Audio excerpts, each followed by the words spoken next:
रक्षित और इस वीडियो में मैं एक्यूट सपरेटिव ओटाइटिस मीडिया के मैनेजमेंट के बारे में बात करने वाला हूँ कि कैसे इसको मैनेज करते हैं। तो चलिए देखते हैं हर एक स्टेज को। मैंने इस बार क्लिनिकल साइंस के इमेजेस भी ऐड कर दिए जो मैंने पिछली बार ऐड नहीं किए थे। तो ये जो है आपका फर्स्ट स्टेज जो था stage of Eustachian tube occlusion. Stage of Eustachian tube occlusion और दूसरा था स्टेज ऑफ प्री सेपरेशन। हाँ, स्टेज ऑफ प्री सेपरेशन और फिर एक था स्टेज ऑफ सेपरेशन और स्टेज ऑफ रेजोल्यूशन। तो जब भी कोई पेशेंट ये दो स्टेजेस लेकर के आएगा, मतलब मैं जब उसका कान चेक करूँगा और एक में या तो उसका यूस्टेशियन ट्यूब ऑक्लूडेड है या तो वो प्री सेपरेशन वाले स्टेज में, मतलब यहाँ पस वगैरह थोड़ा हल्का हल्का भरना शुरू हुआ है। और आप देख भी सकते हैं कि यहाँ हमें वो कार्टवेल अपीयरेंस देखने को मिल रहा है, डायलेटेड कंजेस्टेड ब्लड वेसल्स है आसपास। और यहाँ आप देख सकते हैं कि टिम्पैनिक मेम्ब्रेन थोड़ा डल है और रिट्रैक्टेड लग रहा है देखने में। एक्चुअली बेसिकली क्या होता है ना कि टिम्पैनिक मेम्ब्रेन को अगर आप साइड से देखिए तो टिम्पैनिक मेम्ब्रेन थोड़ा कॉनकेव होता है और स्ट्रेच होता है ऐसे करके। और यहाँ पे ऐसे वो मैलियस बोन अगर इसको लेके चले तो मैलियस ऐसे बैठा रहता है और ये पूरा टिम्पैनिक मेम्ब्रेन है टीएम। तो ये ऐसा कॉनकेव स्ट्रक्चर होता है। बट जब डल या फिर रिट्रैक्शन होने लगता है तो उसकी जो शाइन होती है, जैसे ये लाइट रिफ्लेक्स जो यहाँ देखने को मिलता है, जनरली अगर आप नॉर्मल देखिएगा ना तो यहाँ पे एक लाइट रिफ्लेक्स ऐसे आता है, बट वो देखने को नहीं मिलता है इस केस में जब stage of Eustachian tube occlusion होता है। तो जब हम इस पेशेंट को मैनेज करेंगे तो हम मैनेजमेंट में 3 चीज़ें देते हैं। एक है एंटीबायोटिक्स AB, एक है एनाल्जेसिक्स दर्द को कम करने के लिए, क्योंकि ऐसे पेशेंट्स को ईयर पेन बहुत होता है, और एंटीबायोटिक्स, और एक है डीकंजेस्टेंट्स या फिर नेज़ल डीकंजेस्टेंट्स। और मैं हर एक को एक्सप्लेन करूँगा कि हर एक का क्या रोल है और क्यों दे रहे हैं मैनेजमेंट में।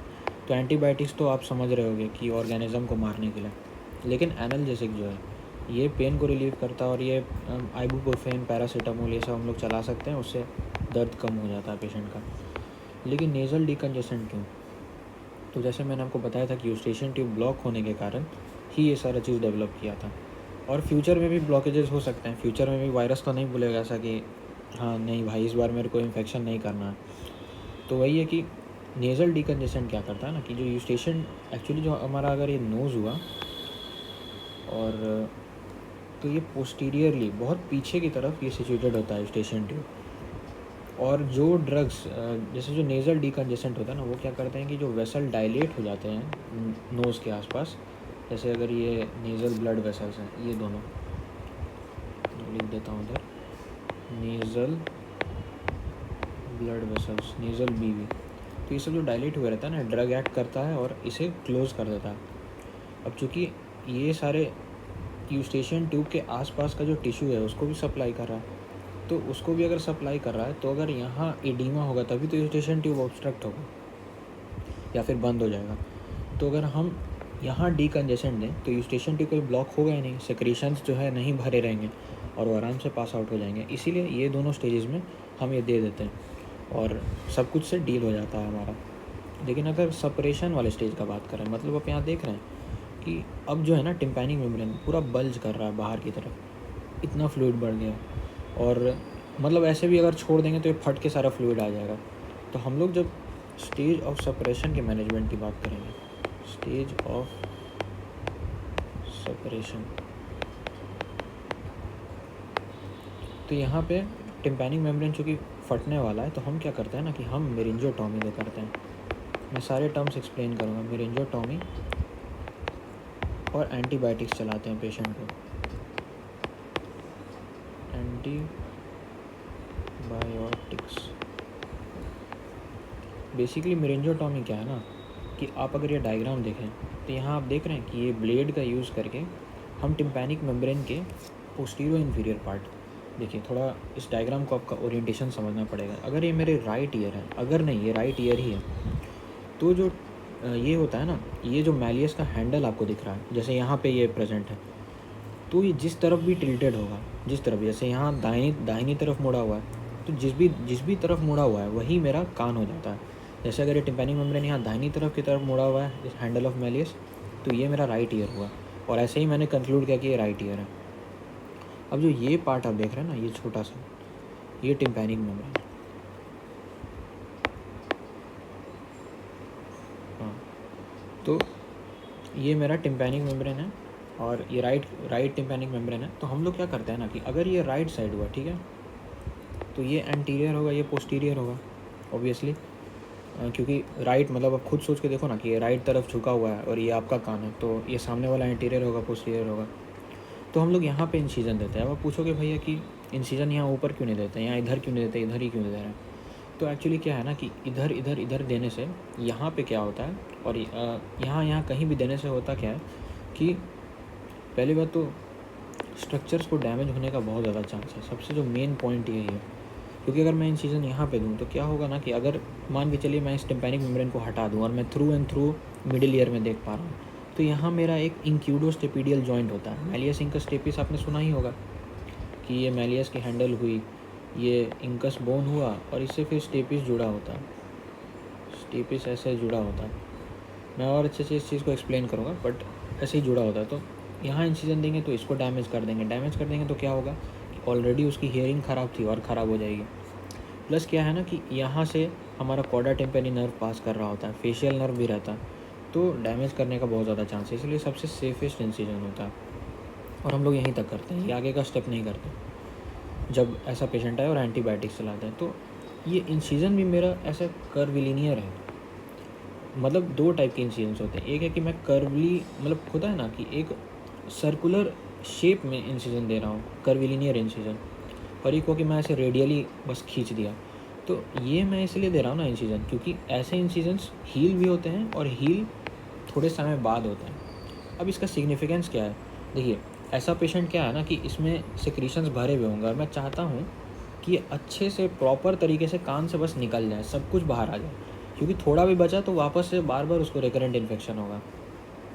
इसलिए ऐसा इंसिजन देने का ये फ़ायदा रहता है कि ये हील भी करता है, बहुत अच्छे से हील करता है, और प्लस ये भी है कि चूँकि ये कर्विलिनियर है और टाइम से हील करता है, तो सारे सिक्रीशंस आराम से वापस मतलब आ पाते हैं, क्योंकि जल्दी हील नहीं करेगा। लेकिन अगर मैं रेडियल इंसिजन दे दूँ तो ये तुरंत हील कर जाएगा और तुरंत कान जो है फिर से मेरा बंद हो जाएगा, और अगर कुछ भी सिक्रीशंस बचे हुए हैं तो वापस से इन्फेक्शन होने का चांस है। इसीलिए इसका सिग्निफिकेंस ये था। और बाकी इंसिजन्स हमारे, मैंने आपको बताया था कि रेगुलर होते हैं ताकि हीलिंग अच्छे से हो सके। तो ये आपका इसका मैनेजमेंट हो गया। और ये रेजोल्यूशन का स्टेज होता है, मतलब बेसिकली जो स्टेज ऑफ रेजोल्यूशन में है उसका जो कान का जो टिम्पैनिक मेम्ब्रेन है वो ऑलरेडी परफोरेट हो जाता है, वो फट जाता है, जो कान का पर्दा है ना वो फट चुका होता है। तो हम ऐसे पेशेंट में क्या करते हैं, अगर ये मान के चलिए ये मेरा हैंडल ऑफ मैलियस है और यहाँ पे जनरली पोस्टीरियर पार्ट में ही छेद होता है, तो अगर ये टिम्पैनिक मेम्ब्रेन है तो हम इसमें क्या करते हैं कि यहाँ पे भी हम एंटीबायोटिक्स तो चलाते हैं, बट वो एंटीबायोटिक्स सिर्फ लोकल नहीं होता, मतलब सिर्फ कान में ड्रॉप नहीं देंगे हम जो लोकल एंटीबायोटिक्स में, हम उसको सिस्टमिक एंटीबायोटिक्स भी देते हैं, ओरल फॉर्म में, जनरली ओरल फॉर्म में देते हैं, जैसे एमॉक्सिक्लेव और ये सब। और यहाँ पे भी सेम वैसे ही एनाल्जेसिक और नेज़ल डीकंजेशन देते हैं, और पेशेंट को कहते हैं कि आप अपने कान को कुछ दिन तक क्या करिए कि रुई डाल के रखिए या फिर उसको ड्राई करके रखिए, चूँकि ड्राई नहीं रहेगा तो और चांस होता है कि वापस से अच्छे से हीलिंग नहीं हो पाती है। तो ये कि हम ये सारा चीज़ चलाते हैं और इन एंड अराउंड 3 मंथ्स ये हील कर जाता है। एंटीबायोटिक्स में अगर मैं बताऊँ तो सबसे ज़्यादा कॉमनली हम लोग एमॉक्सिक्लेव देते हैं, और बहुत ही मतलब रेयर केसेस में, चूँकि अब तो बैक्टीरियल रेजिस्टेंस भी डेवलप होते जा रहा है, तो उसी कारण से एमॉक्सिक्लेव लाया। एमॉक्सिसिलिन है और क्लेवुलिनिक एसिड, एमॉक्सिसिलिन है और इसमें क्लेवुलिनिक एसिड है, क्लेवुलिनिक एसिड ये देते हैं, और एमॉक्सिक्लेव है। और बहुत सारे केसेस में सेफ्यूक्साइन, ये सारी दवाएं भी चलती हैं, बट ये आपको जानने का ज़रूरत नहीं, क्योंकि ये यूज़ नहीं होता है अभी, उतना उस लेवल पे बैक्टीरियल रेजिस्टेंस नहीं किया है, but may be in the future चल जाए, क्योंकि एंटीबायोटिक्स का यूज़ जो है हम लोग जुडिशियसली नहीं कर रहे हैं। तो ये इसका हुआ। अब मैं एक और स्टेज का बात किया था जो था स्टेज ऑफ कॉम्प्लिकेशंस, मतलब अगर बैक्टीरिया परफोरेशन भी कर दिया है, बार बार उसको इन्फेक्शन होता है और वो मैस्टोइड में चल गया, फेशियल नर्व का पाल्सी भी करवा दिया, क्योंकि अगर बार बार यहाँ पस भरेगा और बार बार बैक्टीरिया का इन्फेक्शन होगा तो वो फेशियल नर्व को भी डैमेज करेगा ना। तो वही बात है। तो अगर ये सब चीज़ हो रहा है ना, तब हमको क्या करना पड़ता है कि तब हमको ये काम करना पड़ता है। क्या करना पड़ता है कि यहाँ तो मैं इंसिजन दिया ताकि पहले तो आराम से फ्लो आउट हो सके, लेकिन मैं नहीं चाहता कि ये हील करे। क्यों नहीं हील करे? क्योंकि मुझे पता है कि ये एक ऐसा पेशेंट है जिसमें बार बार ये चीज़ होता है, और बार बार कुछ ऐसा है कि बार बार ये इन्फेक्शन लीड कर रहा है, बार बार इसमें ड्रेनेज नहीं हो पा रहा है, बार बार सिक्रीशंस भर जा रहे हैं। तो मैं ये इंसिजन दे करके सिर्फ इतना पे नहीं छोड़ूंगा। मैं क्या करूँगा कि इंसिजन दे करके ये ग्रोमेट, ये जो ट्यूब है ना, ग्रोमेट को इंसर्ट करूँगा। और ये ग्रोमेट क्या करेगा कि ग्रोमेट, इसका स्पेल में GROMMET। तो ग्रोमेट क्या करेगा ना कि ये जब भी कान में फ्लूइड बढ़ेगा उसको ड्रेन आउट कर देगा और मेरे को इन्फेक्शन से बचाएगा। तो ये कि मेरिंजोटॉमी और ग्रोमेट का इंसर्शन करूँगा, और क्या बोलते हैं, एंटीबायोटिक्स भी चलाऊँगा, और पेशेंट को ये भी दे सकता हूँ एनाल्जेसिक अगर उसको पेन है तो। बट मेन मैनेजमेंट यही है कि ग्रोमेट इंसर्शन प्लस ये myringotomy plus grommet insertion. So this was the management. ये पूरा मैनेजमेंट था एक्यूट सपोरेटिव ओटाइटिस मीडिया का। Hope you like it. Bye bye.